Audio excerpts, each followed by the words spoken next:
우리 옆에 분에게 다시 한번 진심 어린 마음으로 손을 꼭 붙잡고 당신은 사랑받기 위해 태어났습니다. 정말로 그렇게 인사하십시오.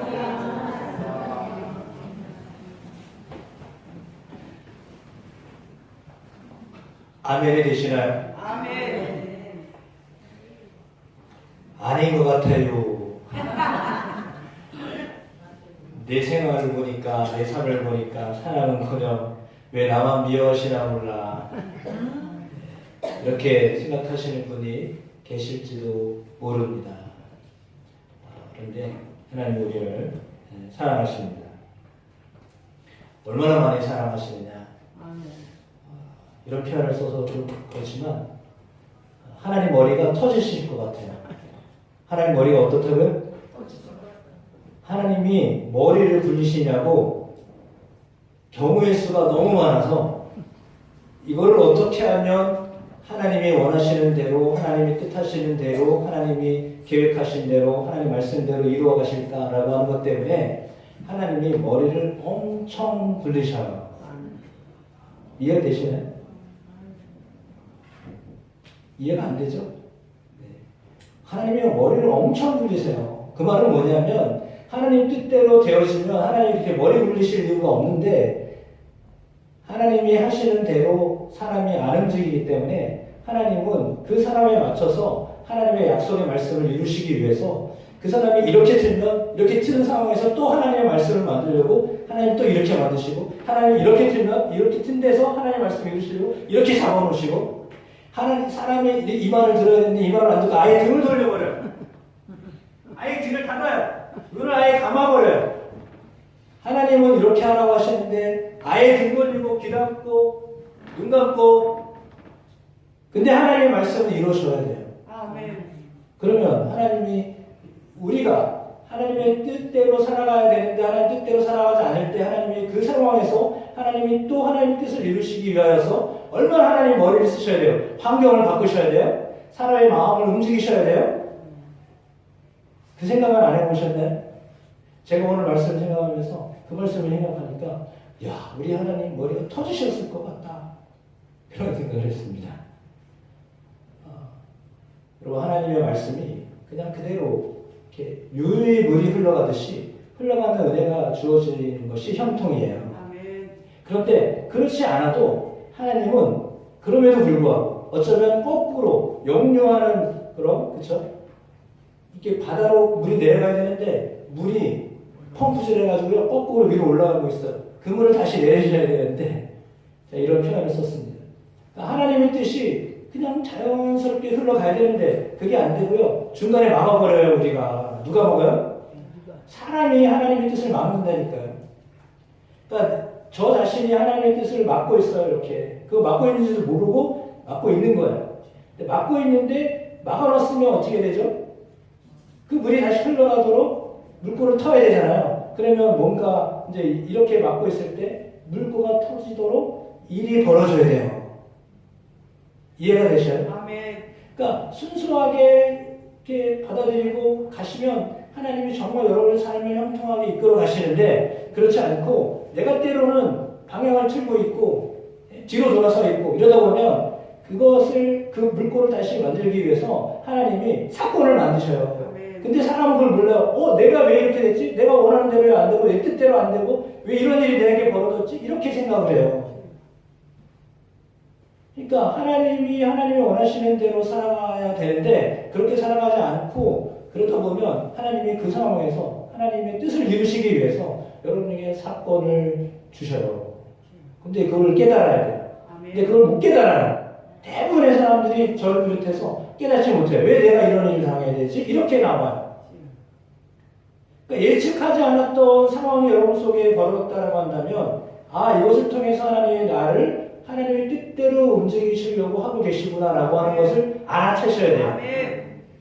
네, 그러지 못하면 그냥 문제만 해결하려고 하는 거예요. 내가 어떤 일을 당했어요. 뭐 사람과의 관계가 틀어졌어요. 아니 물질의 문제가 생겼어요. 어떤 사건이 벌어졌어요. 근데 그러면 그 문제만 해결하려고 하지 하나님의 뜻이 무엇인지는 생각을 안 해요. 대부분의 사람이 그래요. 저도 그렇죠. 설교하는 저도 마찬가지예요. 그러니까 하나님 뜻이 무엇인지를 귀담아 듣고 그 말씀대로 살아가려고 해야 되는데 그렇지 않냐고. 당장 내 문제, 지금 이 문제 해결해야 돼. 이 문제 하나님 해결해 주셔야지. 그래야 하나님이에요. 그러니까 하나님을 믿을 때 하나님은 그냥 내 뒤치작거리 해주시는 분. 죄송합니다. 이렇게 표현해서. 하나님 내 뒤치작거리 하시는 분이에요. 내가 이 사고 치고 내가 문제 만들면 그 문제를 해결해 주시는 분이어야 돼. 그래야 하나님이야. 그래야 하나님을 내가 믿는 거야. 어쩌면 대부분이 이런 식으로 하나님을 믿어요. 그러니까 하나님이 원하시고 하나님 뜻하시는 그 뜻이 있는데 그 뜻을 귀담아 듣고 그대로 살아가려고 하는 데는 마음이 별로 없고 그냥 내가 계획하고 원하는 대로 그냥 가야 돼. 그 계획대로 이렇게 일사천리 풀려야 되는데 거기서 문제가 생기면 이게 뭐지? 나는 잘하고 있는데 이게 뭐가 문제가 생긴 거야? 이렇게 생각하고 문제 해결하려고만 생각을 해요. 자, 문제 해결하려고만 생각하면 사실은 아니고요. 그 문제를 통해서 하나님이 나에게 뭘 원하시는가라고 하는 것을 이렇게 발견하셔야 돼요. 그러니까 저도 완벽하지 않아요. 근데 하나님은 하나님의 뜻이 나를 통해서 흘러가기를 원하시거든요. 그러니까 이새의 줄기에서 다윗이 나와야 되잖아요. 물론 그 전부터 이새가 오기 전까지 하나님이요 머리가 얼마나 제가 생각을 해보니까 하나님 머리가 엄청 부리셨어요. 왜냐하면 룻기를 보거나 사무엘상을 보거나 이 성경을 볼 때 여러분 주보에 실어드렸죠. 이새가 오기 전에 족보가 어떻게 되던가요? 족보가 어떻게 되죠? 나와 있잖아요. 살몬하고 라합 사이에 보아스라고 하는 사람이 왔어요. 그러면 살몬은 누구냐면 정탐꾼이에요. 여리고에 정탐 왔던 두 사람 중에 한 사람이 살몬이라는 사람이에요. 정탐꾼이 여리고성에 정탐하러 왔어요.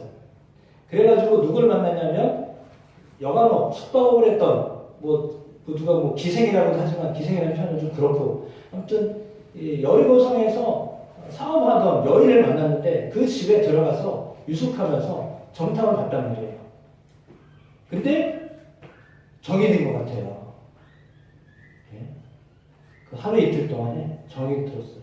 그리고 나서 여리고성을 함락시키는데 자기 입에 붙어서 그래요. 라합의 집은 하나님이 살려주겠다. 당신이 우리에게 내가 당신을 살려줬으니 당신이 우리 집을 살려줘라. 라고 해가지고 그 가정은 하나님이 다 구원을 해주셨어요. 빨간 줄을 창문에 내리면 그거 보고서 당신의 집안에 있는 사람은 우리가 다 살려줍니다. 그러나 여리고성에 있는 사람 다 죽여야 됩니다. 다 죽여야 되는데 라합의 가정은 살았어요. 그 약속을 누가 했다고요? 살몬이 한 거예요. 그래서 그 약속대로 그의 가정만 구원을 받았어요. 그러니까 여리고성 출신이에요. 이 여인은 여리고성 출신이에요. 히브리 사람이 아니에요. 근데 살몬하고 이렇게 정분이 나서 결혼까지 하게 됐습니다. 그리고 여리고성에 살 수 있겠어요? 침략자의 예를 들면 침략자, 정복자하고 눈이 맞아가지고 결혼을 했어요. 그러면 그 집에서 그 동네에서 살기가 쉽겠어요? 얼마나 흉볼 거 아니에요. 쟤네만 저렇게 됐어. 당시에 어떻게 보면 라합은 매국노예요. 왜? 반대한 거잖아요. 자기 그 민족을 신경 안 쓰고 자기 가정만 살려고 그렇게 한 거잖아요. 그러니까 액면적으로 필면적으로 보면 이 사람은 머리만 쓴 거야. 자기 살려고. 그렇게 보여요. 그렇게 보이잖아요. 그렇잖아요. 자기 살려고 했다라고 평가를 받을 수 있는 사람이잖아요. 그런 평가받는 사람이에요. 그런데 놀랍게도 그 라합과 살몬 사이에서 보아스라고 하는 사람이 태어났어요. 보아스라고 하는 사람은 베들레헴에 이제 살게 되는데 물론 유다 지파가 다 다윗의 조상들이 베들레헴에 살았기 때문에 베들레헴에 살게 됐죠. 베들레헴에 살게 됐는데 룻이라고 하는 여인을 만납니다. 룻이라고 하는 여인은 어떤 사람이에요? 이 사람은 모압 사람이에요. 모압 여인이에요. 어머니가 좋아서 어머니를 따라서 어머니의 하나님이 나의 하나님입니다. 이렇게 믿음으로 나왔던 사람이에요. 그러니까 라합도 당신들이 믿는 하나님을 내가 믿겠습니다. 라고 해서 믿음으로 살몬을 남편으로 받아들인 사람이고요. 이방인이지만 역시 룻도 그렇습니다. 모압 사람이었지만 어머니가 믿는 하나님, 나오미가 믿었던 하나님을 나도 믿겠습니다라고 해가지고 베들레헴까지 따라왔던 여인이에요. 아멘. 그러니까 이 여인은 어머니를 따라왔지만 사실은 그가 믿었던 하나님, 어머니의 하나님, 나의 하나님 되고 싶어요. 그는 하나님을 믿는 여인이었어요. 이방인이었어요. 그러나 하나님 믿는 믿음을 가지고 만났기 때문에 보아스라고 하는 사람을 만났거든요. 도대체 만날 수 없는 사람들이에요.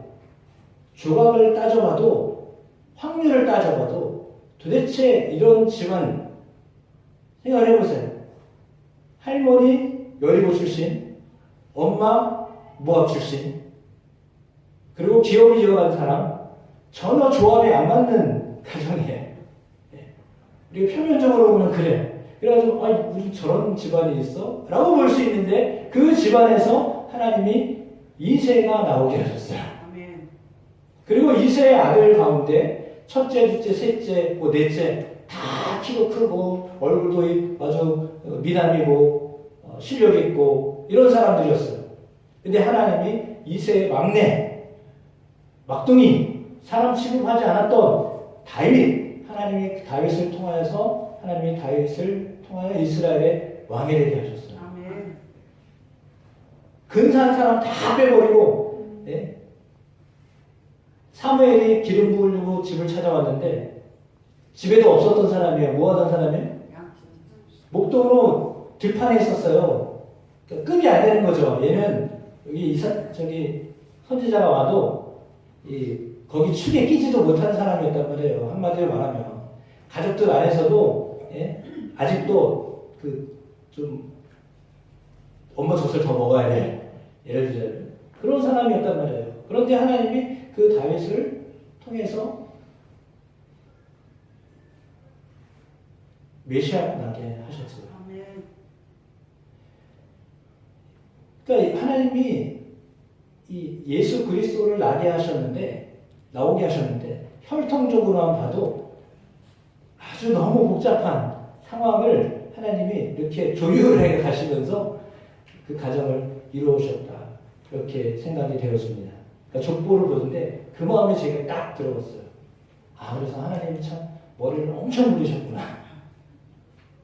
저 사람 불러다가 가게를 이끌어 가시고 그 안에서 믿음의 사람을 선택하셔가지고 왕조를 만드셨다라고 하는 걸 생각하니까 하나님은 그렇다면 본래부터 하나님 믿었던 사람을 선택한 게 아니셨잖아요. 유대인이 아니었잖아요. 소문 듣고 이스라엘에 대한 소문을 듣고 왔었던 사람들이에요.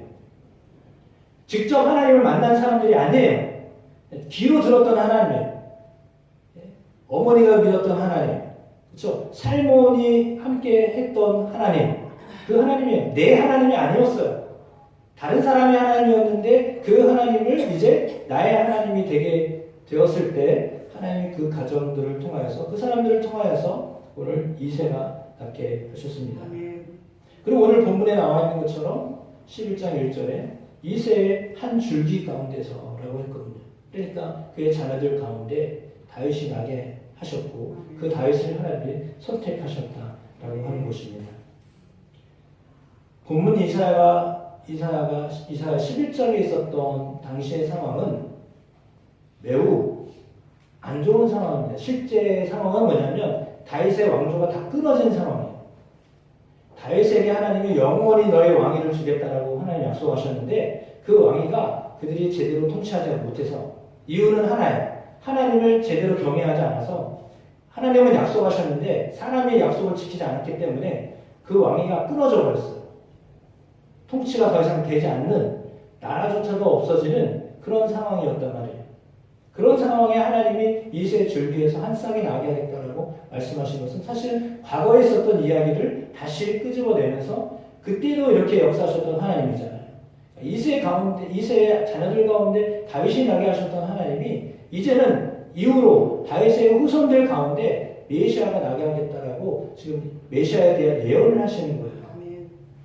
그러니까 상황은 메시아가 나올 만한 어떤 상황이 아닌 거예요. 그 말은 뭐냐면 소망이 없는 상황이에요. 우리 집안에 무슨 소망이 있어? 우리 집이 뭘 소망이 있겠어? 이런 상황이에요. 그런 상황인데 그런 상황에도 불구하고 하나님이 하나님의 영이 충만한 오늘 말씀처럼 그 이새의 줄기에서 한 뿌리가 나오고 그 줄기 가운데 한 뿌리가 나와서 결실을 맺겠다라고 하셨고 그에게 하나님의 영을 부어주어서 그가 하나님의 영으로 하나님을 즐겁게 높여드리고 찬양하는 자가 되게 하겠다라고 하셨어요. 그러면 이런 상황 속에서도 역사하셨던 하나님이셔요. 그러니까 환경이나 상황을 봐서는 무슨 소망이 있어? 라고 하는 상황이에요. 우리가 처해 있는 상황, 여러분의 상황, 내가 이런 속에서 무슨 소망이 있어? 라고 하는 상황이에요. 그런데 그 상황 속에서도 하나님이 역사하신다는 거예요. 아멘. 그리스도를 통하여 역사하셨어요. 아멘. 동일하게 그 예수 그리스도를 모신 사람, 그 예수 그리스도를 내 마음에 모신 사람은 동일한 역사가 예수 그리스도에게 임하셨던 것처럼 우리에게 동일한 그 역사가 일하는 거예요. 임하는 거예요. 그러니까 그리스도에게 성령이 충만하게 임하셨잖아요.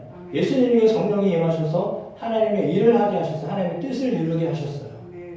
그러면 동일하게 저나 여러분이 마찬가지. 베들레헴이라고 하는 동네는 매우 이렇게 큰 동네도 아니고요. 예수님이 자라나셨던 그 나세렛이라는 동네도 벌벌은 없는 동네예요. 왜냐하면 구약에는 나세렛 지명도 안 나와요. 예?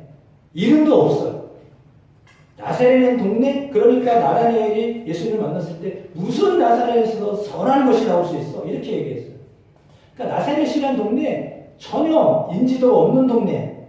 거기에서 무슨 선한 것이 나올 수 있어? 거기에 무슨 메시아가 계셔? 말도 안 되는 소리죠. 그러니까 거기는 어떤 소망이 없어요. 희망이 없는 동네예요. 그런데 그 동네에 예수님이 사셨다니까요. 거기서 예수님이 잘하셨어요. 거기서 예수님이 공생의 직전까지 행하시고 그 이후로도 나사렛에서 많은 일을 행하셨어요. 그러니까 환경이나 이런 것 때문에 우리가 만약에 절망하거나 이렇게 나는 뭐지? 우리는 왜 이러지? 이렇게 생각하고 계시다면 예수님을 생각하셔야 돼요. 아멘. 다윗을 생각하셔야 돼요. 아멘. 다윗이나 예수님이나 비슷한 거예요. 아멘. 그러니까 하나님의 영이 함께 하시면 그 하나님의 영으로 역사하셔서 놀라운 일을 이루시게 되었던 것처럼 동일하게 여러분 안에도 하나님은 성령의 역사하시면 아멘. 성령은 사모하는 사람에게 임합니다. 아멘. 그러면서 오늘 본문에 뭐라고 되어 있습니까? 회복에 대한 이야기, 평화에 대한 이야기를 하고 있잖아요. 어린아이가 독사 불에 손을 넣어도 물리지 않고 사자가 다른 짐승하고 같이 다니고 아이가 짐승들을 끌고 가고 말이 되나요? 말이 안 되는 얘기예요. 적대적인 관계예요.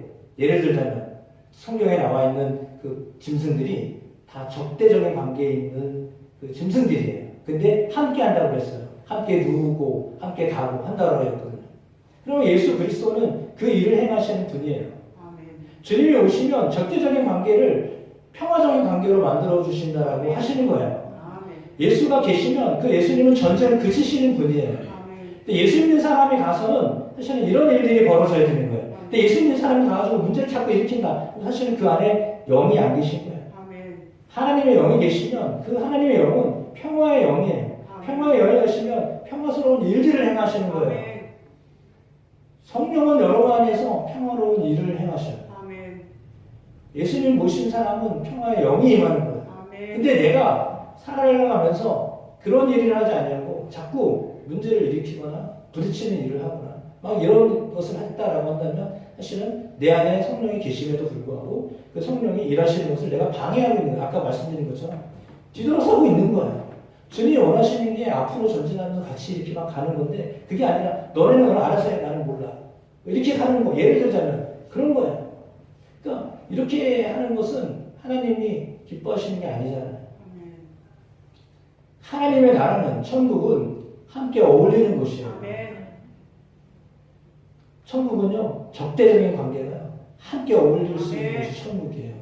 그것을 예수님이 만드신 거예요. 아멘. 그러니까 어떻게 보면 교회 안에는 정치적인 이념이나 뭐 종교적인 어떤 문화적인 어떤 전통적인 어떤 것들 때문에 막 이렇게 다 다르다고 해서 너는 너지 나는 나야 이렇게 가는 거는 하나님의 나라에 원하지 않는 거예요. 아멘. 다름을 인정하고 같이 가야 되는 것이 아멘. 그게 하나님이 원하시는 거예요. 아멘. 완전히 정죄해가지고 너는 안 돼! 끝났어! 너네는 끝이야 이제! 우리끼리! 이렇게 하는 거는 그건 하나님이 원하시는 게 아니에요. 아멘. 그러니까 평화를 이룬다라고 했어요. 힘 있는 사람도 힘 약한 사람도 같이 어울려 가게 하는 것. 그것이 하나님이 그리스도를 통해서 우리에게 원하시는 삶이거든요. 아멘. 네, 그렇지 않고 편을 갈라가지고 막 이렇게 막 하면서 주여. 다투고 싸우고 한다면 사실은 그 안에는 예수의 영이 없는 거죠. 말은 나 예수 믿는다고 하지만 실제로 예수의 영에 이끌려서 살지 않는 거예요. 그리스도가 오셔서 하신 일은 하나님과 우리를 하나가 되게 하신 일입니다. 아멘. 원수였던 우리를 하나님께 이렇게 등 돌리고 있었던 우리들을 돌리시게 하시고 하나님을 바라보게 하셨던 분이 예수님이셔요. 아멘. 그 예수님께서 우리 가운데 오셨습니다. 아멘. 그 예수님을 기대하는 겁니다. 아멘. 그 예수님은 약한 사람들을 돌보시는 분이세요. 아멘. 예수님은 겉으로 보여지는 말이나 이런 것들 때문에 판단하지 아니하세요. 그 말은 뭐냐면 사람은 미안하지만 포장을 하기가 좋아하거든요. 겉으로는 그럴듯하게 이야기하면 속으로는 전혀 다른 생각을 가지고 말은 이렇게 하는데 겉으로는 이렇게 하는데 속으로는 전혀 아닌 자기 속 챙기고 다 챙기면서 이렇게 하는 사람이 있어요. 근데 그렇지 않다는 거예요. 하나님이 들려지는 대로 보이는 대로 판단하지 않는 예수님은 들려지는 대로 보이는 대로 판단하지 아니하신다고 했거든요. 그 뭐냐면 표면적인 표면을 보고 판단하지 않으신다는 거예요. 아멘. 현상적인 어떤 모습만 보고 판단하지 않으세요. 그 속을 보고 말씀하시는 거예요. 아멘. 그 속이 어떠냐를 보고 하나님이 판단하시는데 하나님이 말씀으로 입술로 악인을 치겠다고 하셨거든요. 그 하나님의 말씀이 그 사람들을 다스리실 거예요. 하나님의 말씀이요 사람을 다스리세요. 그 말씀으로 사람들을 다스리세요. 그래서 우리 김영수 목사님 기도하셨던 것처럼 여러분 안에 그리스도의 영이 함께 하시면 하나님의 말씀이 여러분 안에 있어서 이렇게 그 말씀이 움직여 가는 대로 이끌어 가는 대로 마치 어린 아이가 큰 짐승들을 끌고 가듯이 그냥 끌려가는 거예요. 왜? 그 아이의 권위를 인정하는 거예요. 아멘. 애라도요 그 아이가 끌고 가면 끌려가는 거예요. 네. 그게 하나님 나라의 원리예요. 아멘.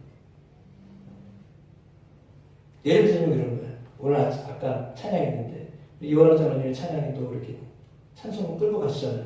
그럼 제가 마이크 들고 있는 게 아니잖아요. 그러면 생각할 때 박자를 조금만 더 빨리 하시면 좋을 텐데 막 속으로는 그래. 근데 그 말을 못해. 왜? 인도자가 찬양 이끌고 가잖아. 그러면 여기에 맞춰야지. 다 맞춰줘야 돼. 왜? 인도자가 끌고 가니까 거기 다 맞춰야 되는 거예요. 그게 원리예요. 근데 거기서 장로님! 음악을 그따위 하면 되겠어요. 찬송이에요. 이렇게 하면 맞는 말이잖아요. 그렇죠? 박제 제대로 안 시켜서 이렇게 했다고 그랬어. 죄송해요. 상처 안 받으실 거죠? 만약에 그렇게 했다 그러면 맞는 말이야. 박제 제대로 안 맞췄어. 막 늘어져. 막 이런 데다 그랬어. 막. 그러면 근데 그렇게 하면 어떻게 되는 거예요? 예배 시간이 음악 공부 시간이에요. 음악 시간이 아니잖아 지금. 예배 시간이니까 같이 가는 거예요. 그냥 그 글에 맞춰서 글로 가면 되는 거예요. 근데 거기다 대고 막 지적하면은 되겠어요? 그게 은혜롭겠어요? 그러면 예를 들자면 그런 거예요. 그런 거. 예? 이게 맞다고 해서 거기서 막 이렇게 하면 이게 되겠냐고요. 애가 끌고 가도 그냥 끌려가는 거예요. 네. 거기 맞춰주는 거예요. 그거예요. 그거. 힘없는 사람이 이렇게 가면 그 사람한테 맞춰서 가는 거예요. 아멘. 믿음이 약한 사람이 있으면 믿음이 약한 사람한테 맞춰 가는 거예요. 네. 그래야 되는 거예요. 근데 자기 생각만 하고 믿음은 이렇게 교회는 이렇게 와야 되고 막 이렇게 한다고 해가지고 막 이제 정형화된 것만 예를 들어 목사가 그냥 주일날 빠지면 저주 왔습니다. 막 이렇게 설교했다고 그래요. 그래서 주일날 당장 다음 주부터 주일 못 오는 분이 있는데 그분이 설교 들으면서 마음이 어떨 것 같아요?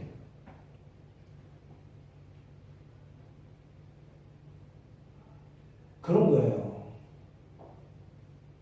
그러니까 하나님 우리에게 원하시는 것은 함께 어울려 신앙생활하면서 같이 가기를 원하시는 거예요. 아멘.